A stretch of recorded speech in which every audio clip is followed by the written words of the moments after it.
guess that means I'm one of them.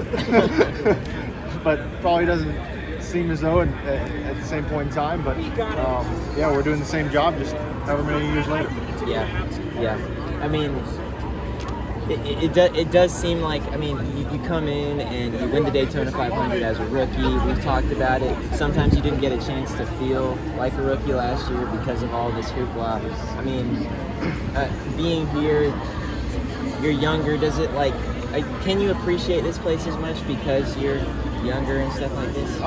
There is a level of appreciation that I will never be able to have for North Wilkesboro because I'm not in the era of drivers that were part of this or people in the sport that were part of this, but I have tried to do my research, my understanding on what North Wilkesboro means to the sport, what it means to the race fans, not just in the area, but in total. This was the home racetrack, from everything that I've understood. So this was the place that you'd come and test and drive up to from the race shop. I think there's a lot of that almost field of dreams moment that you feel from this weekend because, I would assume this is still probably the lowest capacity seating that we have in grandstands. It's the least amount of infrastructure we have for holding a Cup Series event with a lot of work that's put in to make that happen. An incredible job by everybody who's done that, but still probably not a step down, but a step back in the past for what's normally expected for us out of a Cup racing weekend. But I'm glad that I have the opportunity to experience it because there'll be a certain point in time the people that have the biggest voice in the sport won't remember this place, and I think it's a good reminder for someone like myself and someone who might not have that exposure to what this place means to our sport. You got off to a pretty good start.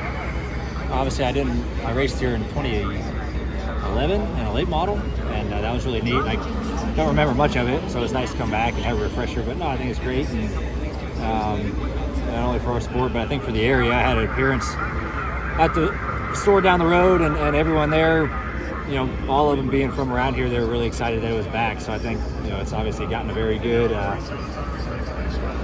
Everyone that lives around here has been excited for it to come back, and us as well. And I'm excited to race on it, see what we can do, and what kind of show we can put on. You're fast in the in the long run, the 20 lap runs, I believe it was. So what are you doing early in the runs to kind of make sure? Do you have to conserve a lot of tire at this track? Yeah, and honestly, I don't think I did a very good job of conserving enough at the beginning of the run. I think guys are going to get better at that as you go. So it's going to be big discipline getting going. And it's one thing to have discipline in practice.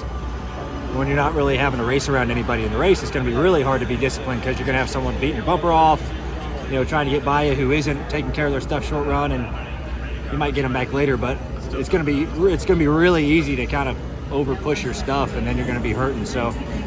But you never know how long of a run you're going to get. You never know if you're going to go for 20, 25, or you're going to have a 60 lapper. You just kind of have to be ready for that. So, it's going to take a lot of discipline as a driver to just kind of run your race here, run your pace.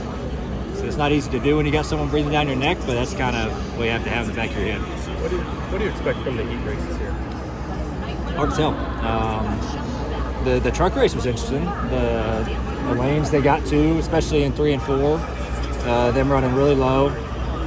Some guys trying to do the apron off of 2. I don't know if it'll really work for our cars. Our cars are a little bit more sensitive of crossing to apron than the trucks.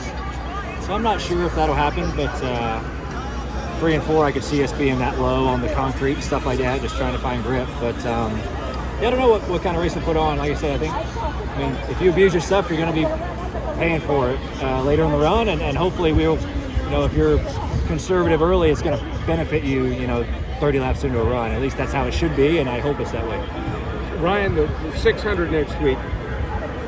This is Harrison Burton, driver the number 21. Make sure to hit that subscribe button. Also, check out one of these 2 videos beside me. Visit frontstretch.com for more racing content.